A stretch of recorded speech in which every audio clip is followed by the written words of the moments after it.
Forces of the Philippines na gawing full naval facility ang Oyster Bay sa Palawan. Yan ay para raw mabantayan nila ang Kalayaan Group of Islands sa pinag-aagawan ng Pilipinas at ng China at maging ng iba pang mga bansa. Pero suspecha ng isang grupo, posibleng may kinalaman ito sa increased rotational presence ng mga tropang Amerikano sa Pilipinas. Live mula sa Quezon City, may report si Dano Tingkungko. Dano? Jessica, nakatakdang simulan nga ng Philippine Navy ang pag-develop ng isang full naval facility. Saan nga yan sa Oyster Bay o Ulugan Bay sa Palawan. Pero umanito ng batikos mula sa isang grupo na kinakabahang baka raw maging daan ito sa muling pagbabalik umano ng US bases sa bansa. Sa gitnang bahagi ng Palawan, matatagpuan ang Oyster Bay o Ulugan Bay. Pinakamalapit ito sa mga isla sa Kalayaan Group of Islands na pinag-aagawan ng Pilipinas at China. Dito nakabase ngayon ang Naval Forces West ng Philippine Navy. 2011 pa raw lumipat sa Oyster Bay ang headquarters nito mula sa dating base sa downtown Puerto Princesa City sa Palawan.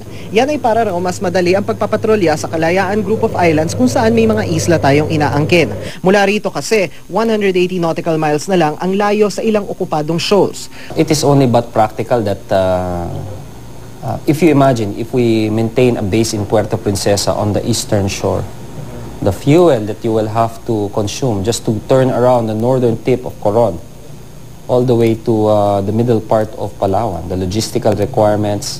Ngayon, plano raw ang development ng Oyster Bay bilang full naval facility. Sabi ng AFP, dito raw ang magiging permanenteng daungan ng dalawang warship ng Pilipinas, ang BRP Gregorio del Pilar at BRP Ramon Alcaraz. Dalawa pang brand new frigates ang nakatakdang bilhin ng bansa at dalawa pang strategic sea lift vessels. These are deep sea vessels, no? So, in order for them to accommodate them, we need bases such as this sa the Oyster Bay. It is inherent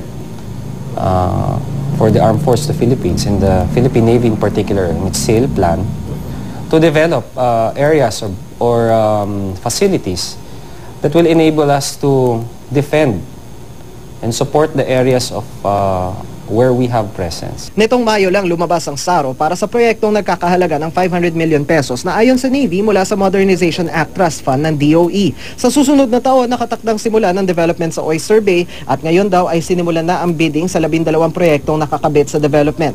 Magiging mini Subic daw ito.